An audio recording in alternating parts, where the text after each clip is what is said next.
Donc les plus grandes sociétés minières investissent d'importantes ressources dans la recherche de solutions technologiques pour accroître l'efficacité, améliorer la sécurité et rationaliser les opérations.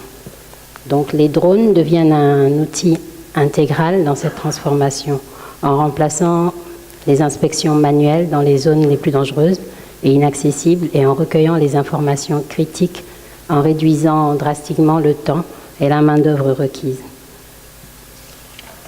La solution proposée par Minex en collaboration avec le groupe EPC, qui est un groupe français, fournit une connexion directe aux données aériennes et au nouveau niveau de perspicacité. Ces drones autonomes, ils rationalisent les opérations, augmentent l'efficacité et offrent un accès immédiat et facile aux données requises. Donc la solution fournit des informations essentielles sur les volumes et stocks et rapprochements de fin de mois, sur la cartographie du terrain et les détections des changements, sur la gestion des actifs au niveau des mines et des planifications, sur la sensibilisation à la situation et les interventions d'urgence, et sur l'inspection des infrastructures et des équipements, et également sur la sécurité. Alors, en sommaire, nous allons d'abord définir l'activité de forage-minage, ce que ça veut dire, dans quel domaine interviennent les drones, et les principaux relevés qu'on a en forage-minage, des exemples de relevés sur les informations volumétriques. Alors ces drones permettent d'avoir un certain nombre d'informations, mais ici on va juste se baser sur les relevés volumétriques. Après on a les relevés photogrammétriques par drone, on va présenter leur méthodologie, les avantages, les inconvénients avant de conclure. Alors en définition, la première phase dans l'exploitation d'une mine consiste un peu à détacher la roche du gisement, de la roche-mère. Cette opération se fait en introduisant au niveau du massif, par des trous de forage, des produits explosifs. Et c'est cette énergie explosive qui va permettre, c'est une énergie de choc et de gaz qui va permettre de débiter la roche et permettre à l'exploitant minier, que ce soit le cimentier, le producteur de granulats ou le minier, de récupérer la substance pour la traiter en aval. Alors, les principaux relevés, parmi les principaux relevés, on a différents paramètres. On a des paramètres externes qui sont les informations volumétriques. Qu'est-ce qu'on veut savoir? Le vrai volume qui a été extrait, que ce soit au niveau de l'administration ou bien au niveau de l'exploitation minière, c'est des données dont ils ont besoin. Le positionnement du front, il y a également tout ce qui est information géologique, le type de roche, la dureté, la présence ou non de failles, l'analyse du front de taille. Et il y a également les paramètres environnementaux, le contexte local, le voisinage, l'impact des vibrations. En plus de ces paramètres externes, on a les paramètres internes, intrinsèques au design du tir de mine, qui sont l'implantation, c'est-à-dire la distance entre les trous de mine qui vont être chargés en explosifs, l'inclinaison, l'azimut. Et on a également des paramètres de minage, comme le type d'explosif utilisé, le type d'amorçage, qui sera électrique, non électrique, les résultats attendus, surtout qualitatifs, mais également environnementaux. Alors précédemment, par le passé, on utilisait une implantation parce qu'on appelait la canne à pêche. Donc il suffisait de prendre une canne et de mettre un décamètre au bout pour avoir exactement la hauteur du front, ou bien également la distance entre les trous. C'est encore utilisé dans certaines carrières ici. Et après, on est passé à une implantation en laser 2D qui permettait d'avoir une idée assez grossière, mais une idée quand même des paramètres de tir. Et plus récemment, on est passé à une implantation 3D motorisée qui permettait d'avoir, comme ici, sur une ligne, le design du front ligne par ligne.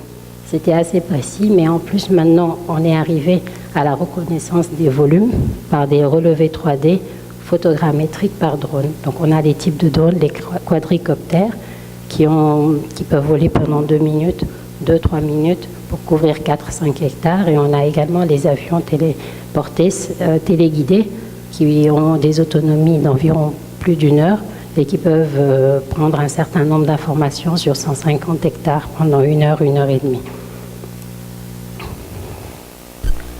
Alors sur cette vidéo, les rectangles bleus correspondent à des images aux zones où le drone a pu prendre des images. Donc Il vole pendant 2 minutes, il n'a pas assez d'autonomie, mais pendant 2 minutes, il peut couvrir 4 à 5 hectares, ce qui permet après, c'est paramétré, toutes les 2 secondes à peu près, il y a une image, après, à un instant précis, sur une zone précise, et la superposition des images permet plus ou moins d'avoir une image de ce qu'il y a sur le terrain. Ensuite, pour l'avion, c'est un peu plus précis. Il peut voler pendant 1 heure, comme on avait dit, avec une certaine autonomie, puisqu'il y a un moteur. Il a un moteur, donc il peut couvrir jusqu'à 150 hectares et prendre 500 à 600 images qui sont après traitées par des logiciels appropriés. Et on peut avoir une idée vraiment précise de ce qu'il y a sur le chantier. Donc même la présence d'engins, de personnes avec une précision qui peut aller jusqu'à 5 mm des prises de vue. Donc l'exploitation de ce logiciel de photogrammétrie et l'introduction des points de contrôle. Après, on a une récupération après plusieurs heures de traitement. Donc c'est des programmes qu'on lance toute la nuit et le lendemain matin, on peut avoir l'image finale comme ce qui a été montré. Ensuite, l'exploitation dans différents logiciels SIG ou bien dans des logiciels spécialisés en forage-minage comme celui de PC, qui est le logiciel Expert-TIR. Alors, les avantages, on a des vols faciles qui sont accessibles à tous pour les drones modernes. On a un prix qui est quand même contenu avec des versions grand public des quadricoptres. Comme je vous disais, ce n'est pas seulement une utilisation spécialisée dans le forage-minage, mais l'utilisation peut être très vaste. On a un relevé rapide sur le terrain, donc de quelques minutes à quelques heures. Et comme pour le relevé en 3D motorisé, on a un accès à toutes les zones de carrière et mines, sans risque pour l'opérateur, qui est contrairement au relevé au sol du géomètre. Et on a la possibilité également d'avoir une colorisation des points, donc un supplément d'information par rapport au laser. Donc on voit exactement ce qu'il y a sur le chantier. Et après, on a une exploitation des données qui est plus intuitive par rapport au relevé classique du géomètre au sol et l'utilisation habituelle de logiciels vectoriels de type AutoCAD. Les inconvénients, parce qu'il y en a, ça nécessite un opérateur de drone agréé dans la plupart des pays. Au Sénégal, il n'y a pas vraiment encore de législation dans ce sens. Il faut également une précision. Pour avoir une précision absolue, ça dépend de la qualité des points de contrôle qu'on a mis au sol au préalable. Et également, ça nécessite bien sûr une connaissance assez élevée en informatique pour l'exploitation des photographies, mais le traitement peut se faire à distance. Donc, c'est-à-dire envoyer les données et que ce soit traité par une tierce personne. Alors, la précision absolue est de l'ordre de 5 cm, donc la même que la dernière technologie qui était le 3D. Mais donc, c'est moins précis que celle du géomètre au sol, mais c'est largement compensé par les informations dans toutes les zones, jusqu'alors inaccessibles ou bien approximées par le géomètre. Alors, dans le cas du forage-minage, il apporte des informations pertinentes sur la position des fronts et son image. Il permet une bonne implantation et un positionnement optimal des tritaux des mines par rapport au front. Il permet un calcul précis des volumes à miner, des volumes abattus. Ça peut être intéressant également, comme je le disais, pour l'administration, pour pouvoir avoir une idée claire et précise des volumes qui sont exploités et qui sont extraites par les exploitants. Et une intégration des données photogrammétriques dans le logiciel des maîtrises de minage, ça permet d'avoir un bon dimensionnement du tir de mine.